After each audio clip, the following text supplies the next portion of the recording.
We've all heard the saying, health is wealth, but have you ever stopped to really think about what that means? I sure have. And after diving deep into this concept, I've come to a pretty interesting conclusion. For me, it's all about our minds. I like to think of our minds as our own personal ecosystems. They're complex, dynamic, and they have the power to really shape every aspect of how we feel. It's fascinating, really. Our minds are incredible. They can convince us that we're on top of the world one moment and a little less vibrant the next. It's like they're the ultimate influencers of our well being. Think about it. When we feel great, it's often because our minds are like in harmony, like a well balanced ecosystem thriving under perfect conditions. But when things aren't so great, it's like a storm brews up, disrupting that balance. What's up, everyone? This is Fit for Business with me, Jarod Lehn.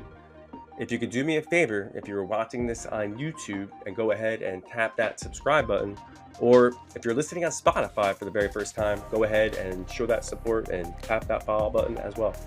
Welcome to episode 34. For those of you who don't know, I'm the owner and founder of Socialtopia, a social media marketing agency based out of Monroe, New York. We've been in business now for just over 6 years, and our agency primarily works with fitness entrepreneurs and home service professionals. We help them by elevating their brands and achieving their overall marketing goals. Today, I'm thrilled to have a very special guest, Dr. Pat Malone. With over 3 decades of experience, Dr. Pat is a pioneer in the functional medicine, a transformative approach that digs deep to find the root cause of health issues rather than merely chasing symptoms. Dr. Pat's philosophy is simple yet powerful. While you can't change your genes, you can certainly change the message they receive from the environment through diet and lifestyle medicine. Her tailored solutions are all about achieving real, lasting results, and she's helped thousands of people break through health challenges to find freedom and wellness.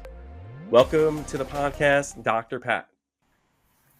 Hello, hello, hello. Thank you very much for having me here. And I'm really looking forward to sharing some pearls of wisdom and also, helping people ignite and elevate their lives. Yeah, no, we're thrilled to have you, Dr. Pat.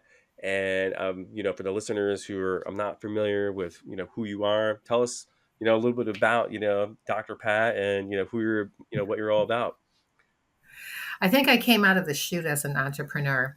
My first things that I used to do as a kid, my father was always a really great influence. And he was always the person who motivated and just said, you can do it, you can do it, you can do it. And I had to because I was the only girl in a 6 block radius. So playing with Barbie, the board game or the actual doll or any other dolls just totally went by the wayside. I had baseball mitts, gloves, I played hockey, I was on skates, my whole like childhood and, bikes, and I played touch football and until my father said I couldn't do that anymore or else I was going to get really hurt. And I, had a really great opportunity growing up and having a lot of freedom to be expressive, and not have, I didn't have to fit into a girl, box. Or else I wouldn't have anybody to play with. So, but Like that's a little bit about my that sounds like start. my wife and her family. Well, that tells you a little bit my start. I went to a private school, and then I went to college. And then from college, I decided to tell my father I wanted to be a chiropractor. And I thought the world stopped. And he just said, chiropractors are quacks. And I said, oh my God, you have a master's in, from MIT, and you're telling me that chiropractors are quacks? Geez Louise, and yeah, I wouldn't think that was going to ever come out of his mouth, but he was really adamant that I was going to end up with a gas station and make $12,000 a year and be barefoot and pregnant in the kitchen. And that none of that ever happened. And, and I went to chiropractic school and I never looked back. I mean, it was really a really great gift to be able to see, to help people that have transformations in their life every day.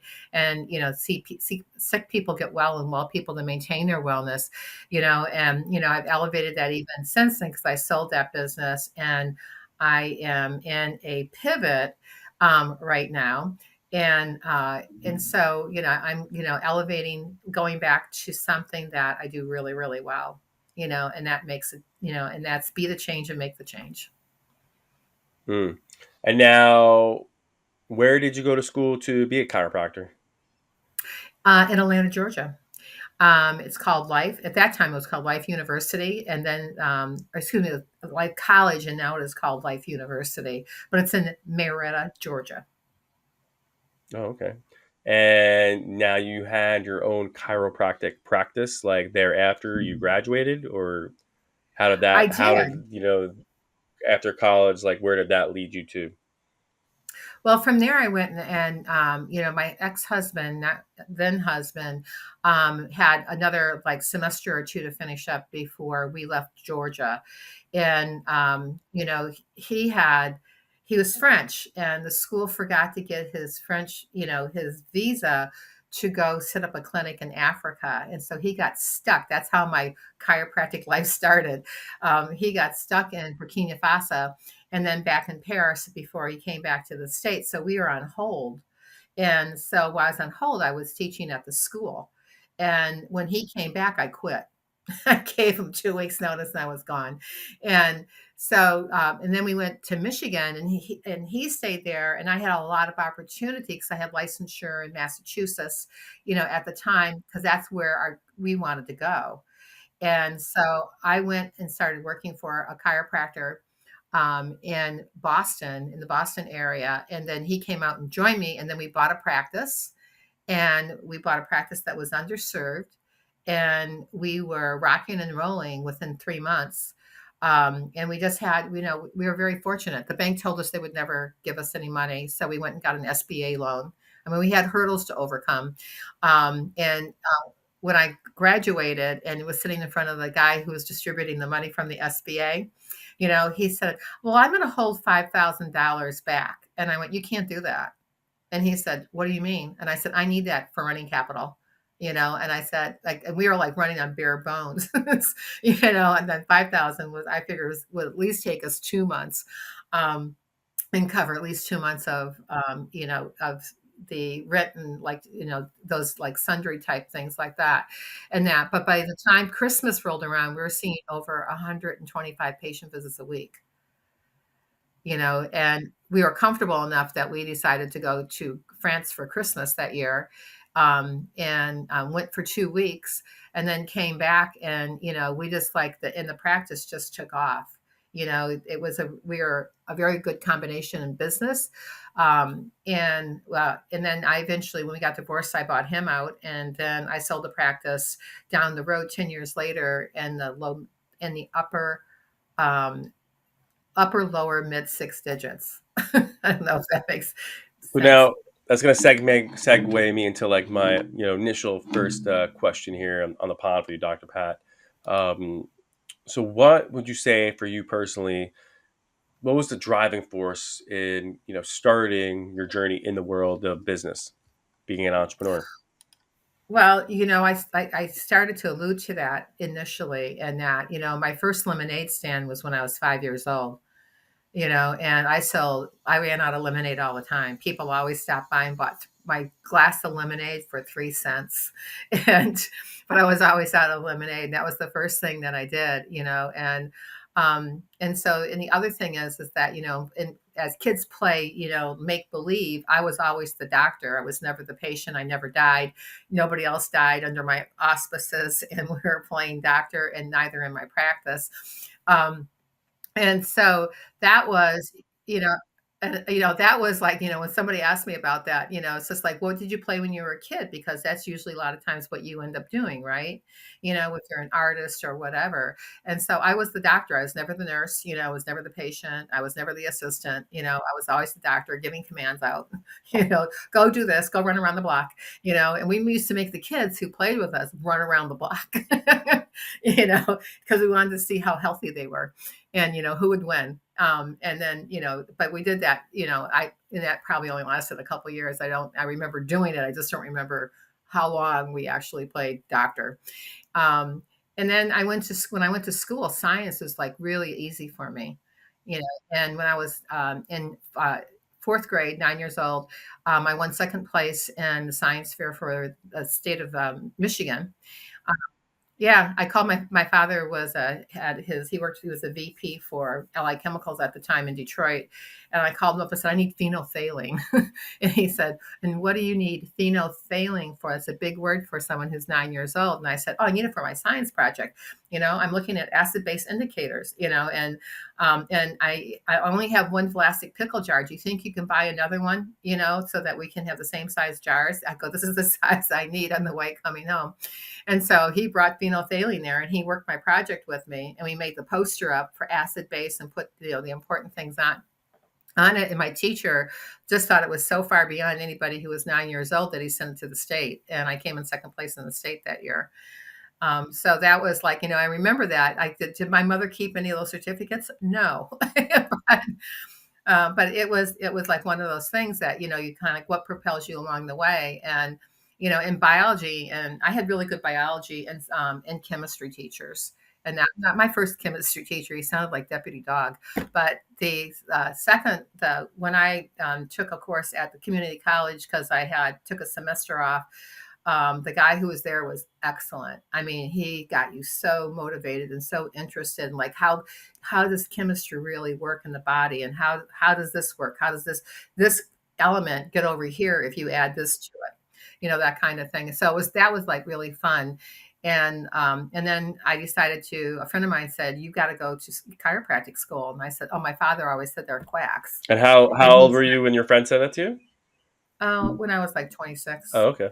And Oh, okay. So, And oh, so it was like and he was going. And interesting enough, all my buddies, male friends who we all studied together, and they used to eat all my grandmother's, you know, molasses cookies that she sent me to college. Um, you know, we all went to chiropractic school at some point in time. We started with this one guy, you know, this guy Andrew, and we all ended up going. So he said, you know, you've got to go. He goes, you have all this training in science and medicine. He goes, you're not using it. And I just said to him, I said, oh no. And I said, you know, I said, I'm right now. I'm just going to wait on tables and figure it out. And he said, no, you're going to go to school.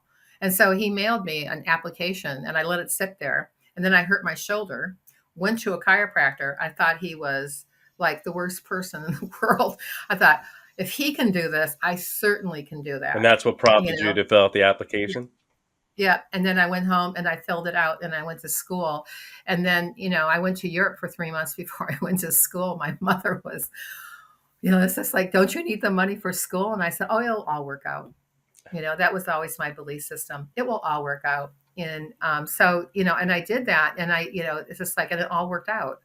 That's great. And then, you know, then I met my husband at school. We got married, and then you know we had all these hurdles to overcome, including his mother, which I never accomplished that, but I gave her up a long time ago. But you know, but we had a really a good thriving practice, and we worked it really well together. Hmm. So now to piggyback off of that, any small business owner will tell you, there's been times when they've faced many hurdles or setbacks. Um, can you tell us or share us a time when you, in your journey, faced a significant setback or setbacks, and how you went about overcoming those? Whether it was by yourself or collectively with your partners. Well, you know, I didn't have a partner for starters, so I was like, you know, doing things solo. Um, but you know, right when I sold my business, I found out that my office manager, who had access to my accountant told my accountant that it was okay for her to change her work status, you know, from being an employee to being an independent contractor. And I never knew anything about it, and the IRS didn't like it.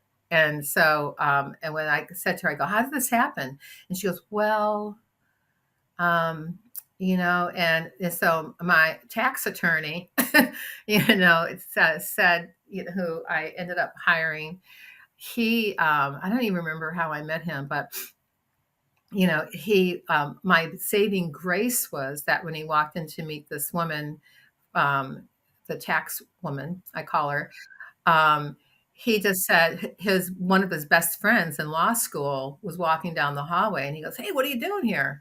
And he said he was representing somebody who was falsely accused of, and there's like just an incident, and now they're trying to like almost like indict her, kind of thing. And so, he sat down with him and went through all that paperwork, and they dismissed it.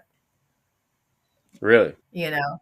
And I just went like, I said, I must have good karma, because I didn't do anything incorrectly, but some of it also involved my ex-husband, who I didn't, in the interim, he moved out of the United States and he was living in Tahiti. So I'm thinking he doesn't even know any of this stuff is going on, and he wonders why I don't like him. But anyway, so I sold my business, I conveyed that, and I moved to Boston, and I pivoted into modeling, and having I was so close to the airport, I literally could leave my house on the hour and catch a plane 45 minutes later. It was like so convenient, like one block on the subway, two stops on a bus, and you're at the airport. Yeah. you know and so I made use of that a lot at that time. It was a lot of fun, and plus I yesterday I found a receipt from 2017, for a round trip ticket to London for $457. I Yeah. said, Can't beat that. not anymore. Not anymore. And Yeah. I'm going, God, Yeah. that was such a great trip. That Um, was in 27. You were still that close in 2017 from Boston to the airport. Yeah, yeah, yeah, it's just like it's very convenient over there for sure. yeah, Um, I always like to choose places to live that are very close to international airports. hmm. My next question, Dr. Pat, would you say, with your wealth of knowledge, is there any biohacking to sustain weight loss? There is. Are you able to share that with us? Well, I know it's a one very of the broad. I things. know it's a very broad question, so you can feel to. Yeah, it's vague, Yeah, but, if I was gonna tell someone to, for things for weight loss, sure. one of the healthiest ways to do it is through intermittent fasting, unless you have a medical condition that would prevent you from doing that. Mm, Um, and, for women, they should do less hours in between time on the intermittent fasting than men. mm, So men can do like 18, they can do 20 hours, but women can't do that. Women should do it like right around 14 to 16 hours max for intermittent fasting. And then, make better food choices, like combine foods correctly. mm. Don't eat, sweet foods. Like don't eat, I was at my girlfriend's house the other day, a chiropractor, by the way, who started off her Ironically, dinner with a brownie. And I went, "Are you out of your mind?" I said, "You're going to cut your digestion, because sugar does that to when you're eating protein. It also makes you feel bloated." So, um, so she yeah, goes, so "Well, I find let's talk about intermittent fasting if you don't mind. Can we go down a rabbit hole with no, that? no problem. Yeah. So So we can go a little bit more into that yeah. too, but you have to hydrate. The biggest thing is hydration. So if you hydrate, you're looking at 50% of your body weight in ounces. So how much do you weigh, I Jared? weigh about 191 pounds, and I drink on average over 100 ounces of water a day. Okay, so for you, like 85 ounces of water. No, it's more than that, isn't it? It's 190 is like 190. Isn't it like I'm so bad at math right now. It's like 95, something like that, ounces of water. So your 100 is good. So, but where do you source your water? We use Poland Spring. Okay, have you ever tested it for TDSs? I will wholeheartedly tell you, no, I have not. Okay, so you should, and you can buy that on Amazon. And that because the reason is because TDSs are solids that are in your water, drinking water, and some of them are forever chemicals that are in there that you're never going to get rid of. So you really want to have a water source that's quite pure, because what makes you sick or what makes you have the inability to digest foods is things that are in your water that are like damaging your gut. So that if your gut gets damaged, you end up with like leaky gut, for instance, then you got a problem with getting the absorption rate of eating the right foods and getting them absorbed at the right time, Mm. right? So My wife, so my if wife it's is going to hear this, and she only will drink Poland Springs. And I'm like, hey, we should definitely check out this product that Dr. Pat recommended. You should also test the pH. Last time I tested the pH of Poland Springs water, it was something like 5, 6, 6. It's very acid, and the more alkaline water that you can drink, the better it is. I recently, because I travel so much, I recently bought a zero water, pitcher for 7 cups, because I figured I could lay it anywhere in my car if it was empty, and I could still see if I backed up. Um, and so but those come with a TDS meter, you know, so, I was so shocked because when I did the meter where I'm living at right now on the regular tap water, because I haven't drank tap water in a long time, and for a good reason. It has atrazine, it affects your reproductive systems. It also has not neurotoxins in it, So when I did it to this water, that I had here, it went from 212 down to zero, To zero. like that, you know? And so I thought, well, that's really, I go, you have to be mindful of that. There's also, I have a water system that's on my I saw that on your website.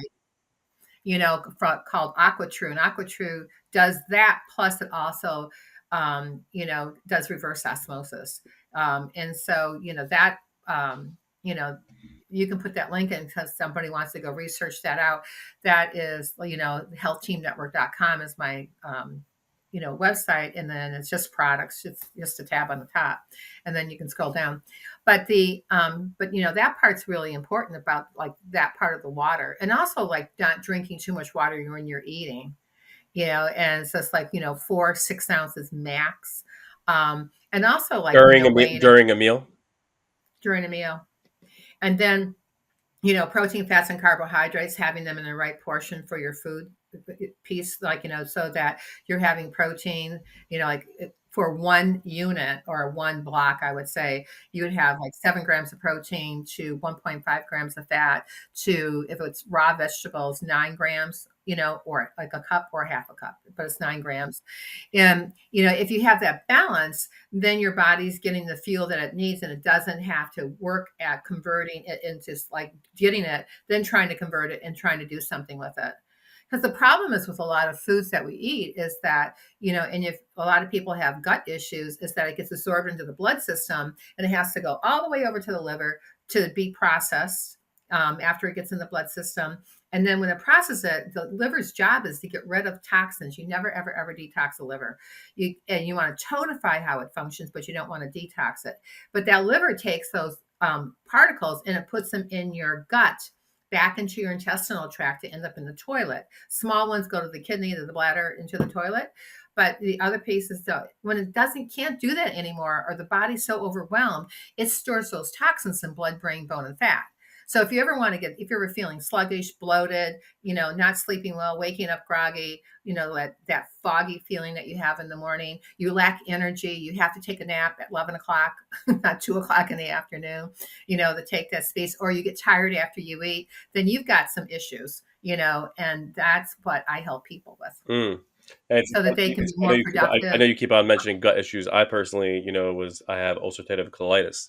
Hmm. So UCC, I've had it. I was diagnosed with it, about 14 years ago. So I deal with that on an Hmm. annual basis. So I always try to take proper precautions, and I do everything to the T, I would like to say, except for my water, um, Hmm. as far as like my diet methods are concerned. Yeah. But yeah, so going back to, and this is really valuable information that we're getting, just from that one question stemming from here. I love it. Intermittent fasting. I know you were saying, men should maybe intermittent fast. I think basically you were saying a total of 18 hours a day, right? Give or take 16 to 20. 16 to 20. And then women is less. So now why is it more optimal for men to do that duration of time as opposed to women? We have hormones. Sorry. Yeah, no, no, naturally. It's a real simple one. It's a very, very simple answer, and all food that you eat affects you hormonally. Sure. So, it's we have hormones, we have, more ebbs and tides, we have more body fat than you guys do, generally speaking. It's just like, in my book, Why Are You Sick, Fat, and Tired? Somebody said, how come the male section, the male chapter, and the female chapter has 6 sections and the male only has 1? And I said, we're complicated. So, So, how brain does someone know if they're an ideal, whether you're male or female? I know there's probably going to be different explanations. How do we know if you're a good candidate to do intermittent fasting and if you are not? I would be hard pressed to find somebody who wasn't. But if somebody was, if they have they have their type 1 diabetes, they have some condition where they're taking medications and they have to eat, Mm, along taking the medication, that would have to be evaluated basically on each piece. And some people, I always say people, you want to be successful, the first thing you have to do is commit to it, because what mindset portion of what people don't do is they don't commit. mm, And so then they do it for 1 day or 2 days. And the third day they're going like, I'm starving. So instead of drinking a glass of water, where that would help fill them up, then you can say like, am I really hungry? Then, they're breaking that commitment to themselves, and people lie to themselves all the time. When I ask people, I said, do you eat healthy? So Jared, I'm going to presume the answer for you is yes. So the I do, but yes. your subconscious brain says, liar. 2 weeks ago you had a pizza. Yeah, no, I mean, I wish I could have pizza. I haven't had, I mean, I count my macros. I've been counting my macros, and which doesn't mean I'm gluten free, which doesn't mean anything. As you know, I could still be gluten free, and I could still eat like garbage, and ingest. So listen, do I indulge and do I? Yes, I do, but to like very limited portions. But yeah, I do watch what I eat. At the same time, I can go down this rabbit hole with you, but it's something that's been ingrained in my brain for many years, decades now at this stage of the game. I grew up, I lost my mother at a young age due to, obesity. And, I grew up in a household where, we really didn't watch what we ate. We consumed a lot of processed foods and sugars and just plain old garbage, if you would. Um, so that transcended into my adulthood and how I am today. Right. Well, there's a lot, to be said up, about, how we all grew up. My mother never gave us sugar. I mean, we had to sneak Musketeers bars into the freezer, you know, and for, the only time we had sugar was Easter, and so you had the choice of having a dark chocolate bunny or white chocolate bunny or milk chocolate bunny. And that was it. And she was the worst cook. She couldn't cook steak to save her life. And but she made other things that were like really super good, but steak was not her forte. And but the um, you know, but growing up, we have those prototypes.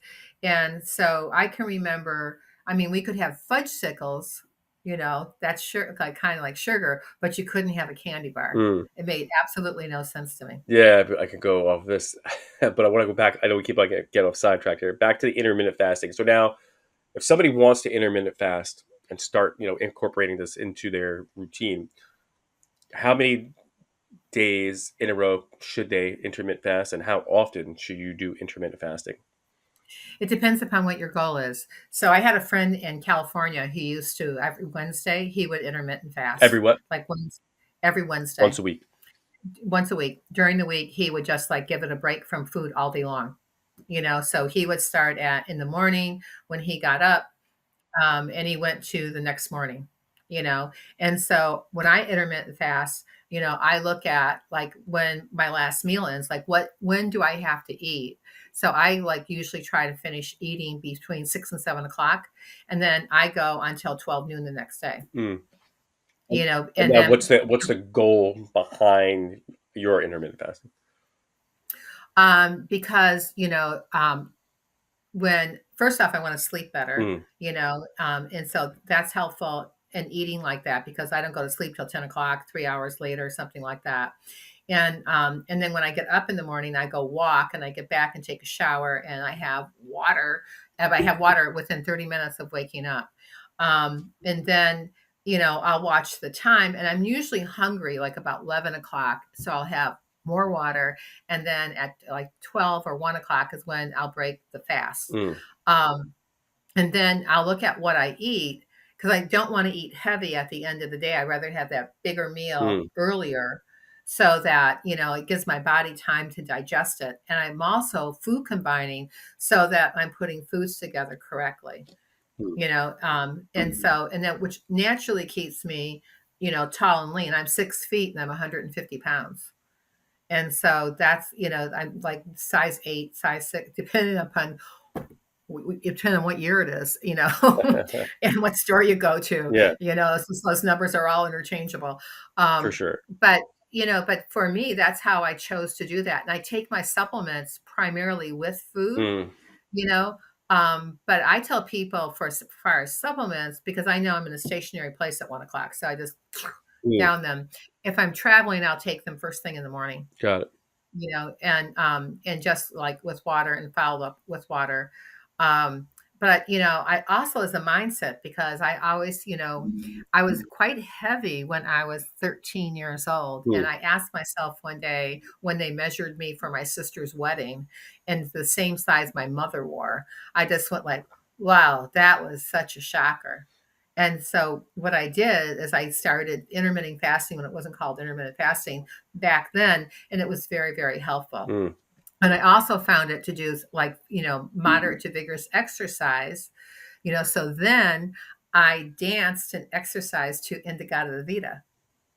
It's exactly 17 minutes and something 34 seconds, so it's an 18 minutes, song, and I did that and I was motivated to do that because my why was I didn't want to wear the same size as my mother, mm, you know, and but it's all about your perception too, because a lot of times when people are heavy, they don't have the perception that they're heavy, mm. and I tell people never to wear those stretchy pants because if you wear stretchy pants, you will grow into them, and Wow. so it's just Yeah, that's it's just like you want to lose weight, wear buy one size or a half size smaller than what you wear, or wear your snuggest pair of jeans until they're loose on you. interesting. I love to ask this question, Dr. Pat. To all the guests, they're here on the pod. When the topic of success comes to mind, who do you personally think of, and why do you think of them? Hmm. Success is a broad term. Can you define that a little bit, narrow it for me, please? So, and this question can really mean it means a number of things to different people. I've had people mention your basic successful people when it comes to like Warren Buffett's, Elon Musk's. I've had people run off people that were important to them in their lives. So it does mean different terms to different people, Dr. Pat. So I guess when you think of success in layman's terms, what does it mean to you? I guess Well, do you mean physical, mental, emotional, spiritual, social, financial? Do you have a topic that you'd like me to focus on? it honestly, Dr. Pat, it's, I guess for you personally, Okay. and that's why I asked this question because I like to hear people's Okay. responses.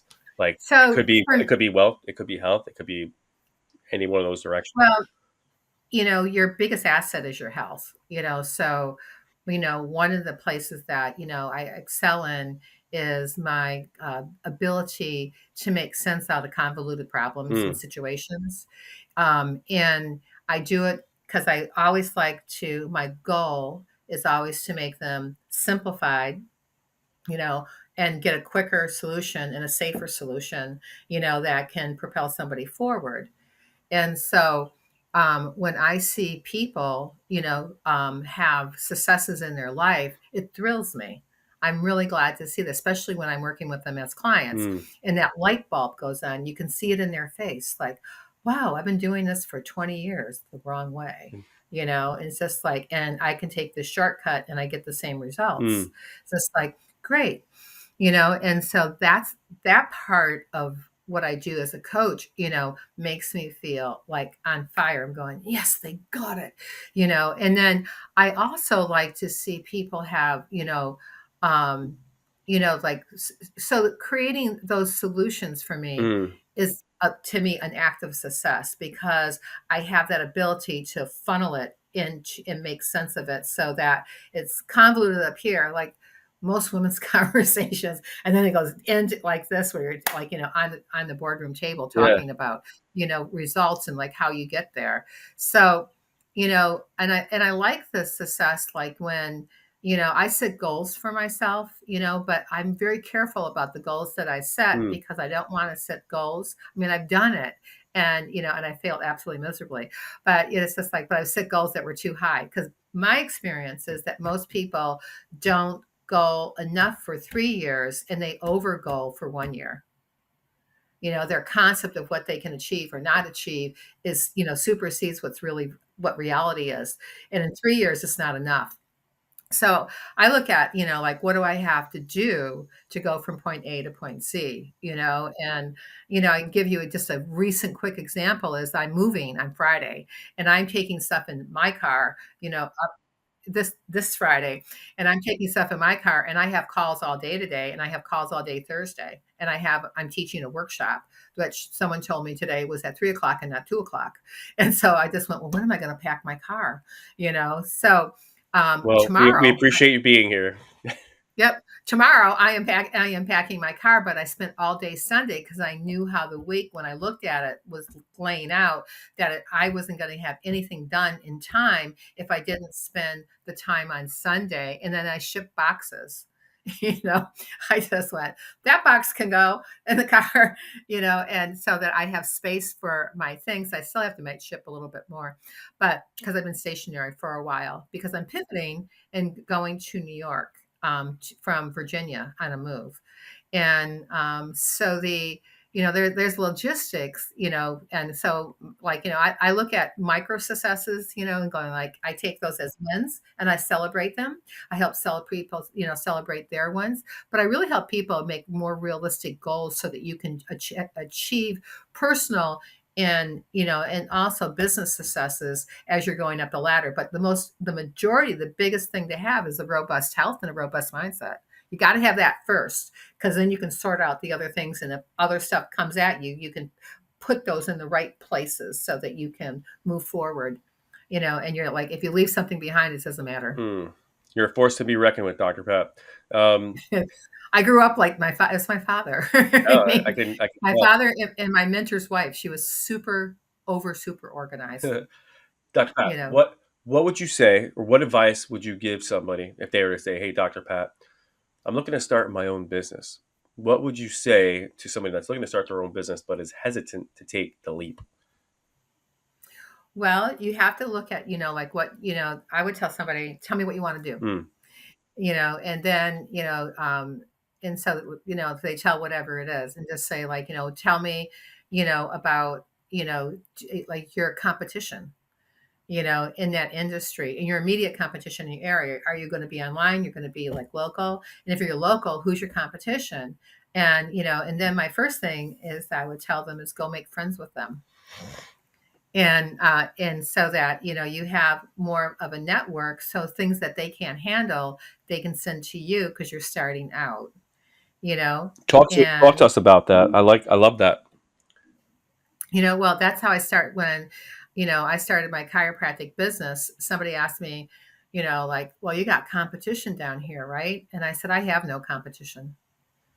And that's my mindset. In chiropractic, I have no, you could be 5 offices right next door to me. I don't have any competition, because I'm going to draw whoever I'm going to draw, you know, to me.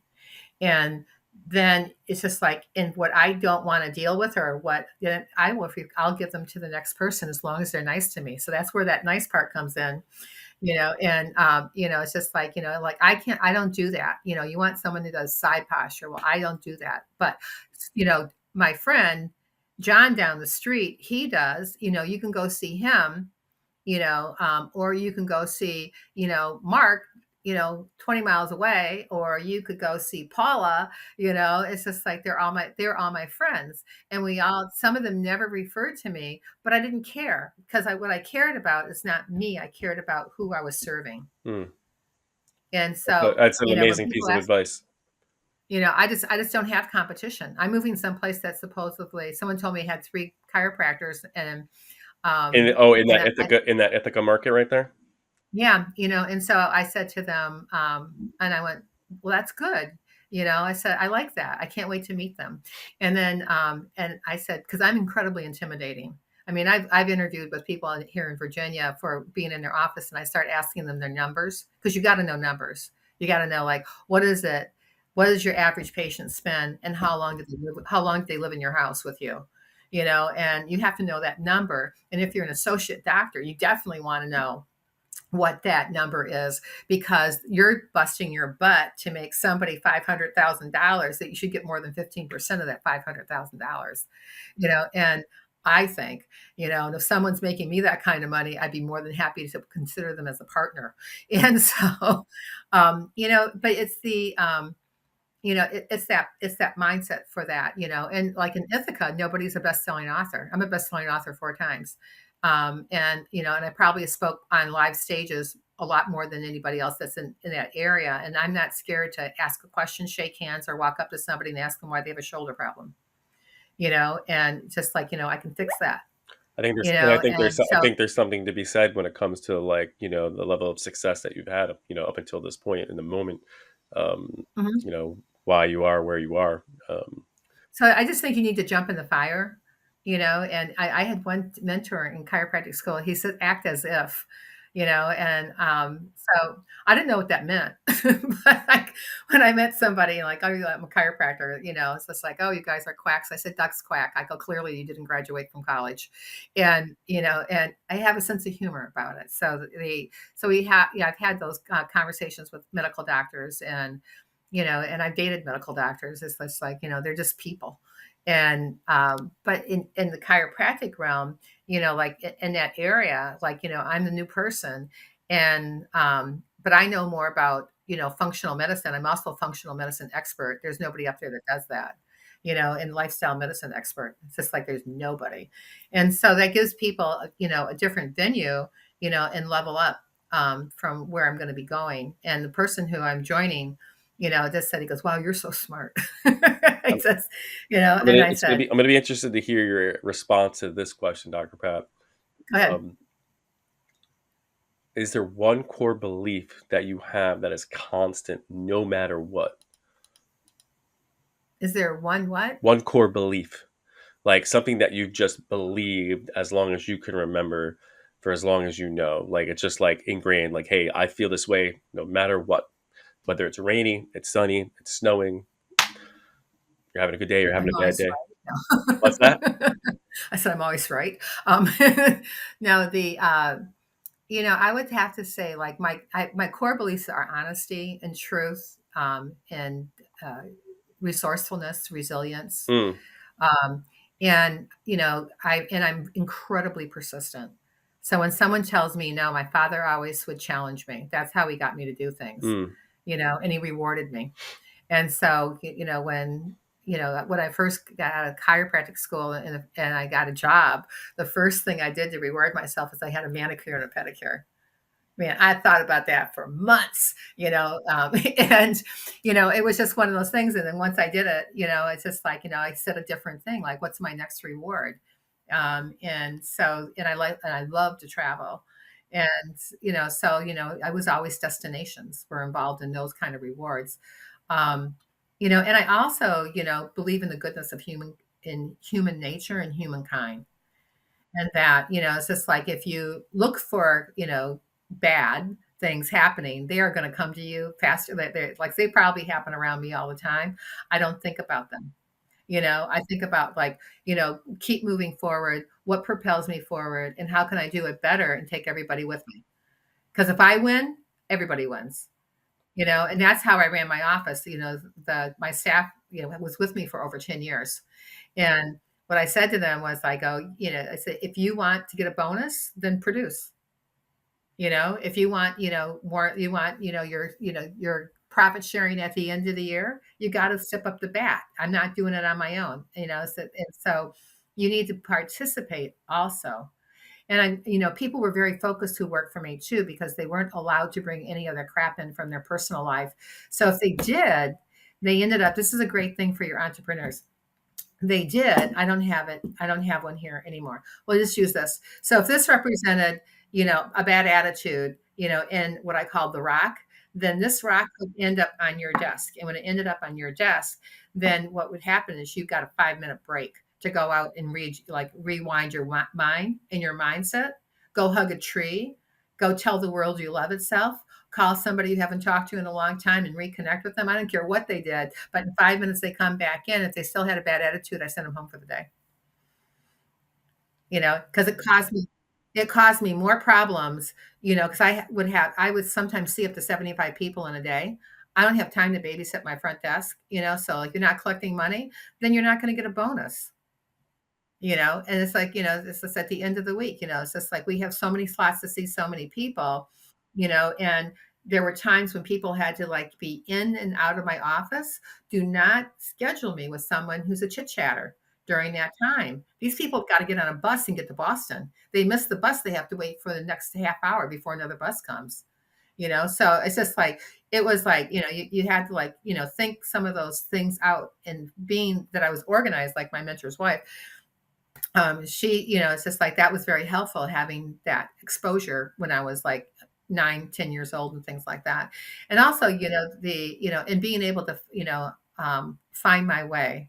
I mean, I don't think I was ever really truly lost, and if I did, I would just ask, just like, you look like you know what you're doing. It just, tell me, where's Commonwealth?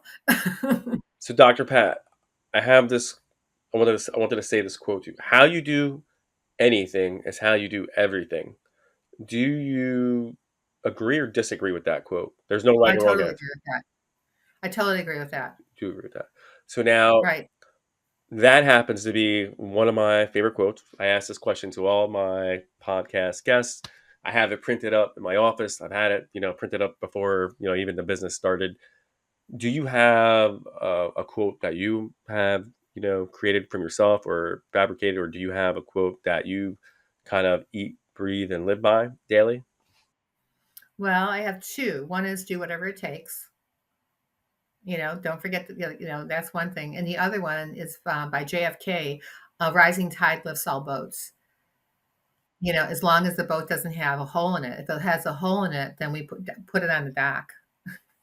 And we keep moving forward. Because and so but those are the 2 things. And where, do whatever it takes was a chiropractic quote, that I never found out if this was true or not, but it was in the bathrooms, and it's just like, do whatever it takes. I'm going, why is that there? I mean, dumb me. Just like, okay. But it was, but I just have had, there's other quotes that I like also. Um, but those are the, a rising tide lifts all boats is something that I really relate to. And plus, Henry Ford has a really great one too. He said, whether you do, or whether you can or you can't, you're right. Hmm. Yeah, no, I like that one too. That's a good Yeah, one. that is, and that sits close to me because I'm from Michigan originally, and so and I spent a lot of time in Henry Ford land. So So my last question for you, Dr. Pat, looking ahead, because I think you're someone that I know you're in the moment, but I feel like you do probably look ahead to see like what is and the future holds for you. What would you say you have as far as your aspirations in terms of potentially business or personal growth? in personal growth, one of the things is that I had a dream about 6 months ago, like maybe back in August of last year. And I do a certain type of meditation. And sometimes I use a Silva method. Sometimes I do mind body, mind valley kind of thing. And I visualize, that I wanted to get out of Florida because I thought it was really toxic health-wise for you and also mentally. And so it's like why they need that many 5G towers on the east side of between Palm Beach and Miami, I have no clue. But at any rate, to me, I was sitting there going, I needed to get myself out of that environment. I felt the real a calling to like get north. And so when I did this meditation, I got up the next morning, and I just did this countdown back from 15 to 1, and I just stayed silent for I can't remember how long it was. All I saw on my board was do what you do very best. And what I do very best is I help sick people maintain their wellness and reverse it and well people to elevate their wellness. Whether they're elite athletes, because I've worked a lot with elite athletes, or people who are just trying to like do it better. Right now I'm teaching facial exercise courses and I have an 81-year-old woman who's an ex-reverend, kind of ex-reverend, now 82, who looks 57 just from doing facial exercises. So there's always way to improve your life, and if there's a will, there's a way. I'm your girl. Love it. Dr. Pat, we really can't thank you enough for being on our podcast this week. I think you had a lot of great information and knowledge to share with us. I'm going to be excited to listen to this podcast. So we appreciate you stopping by. Hey, it was great.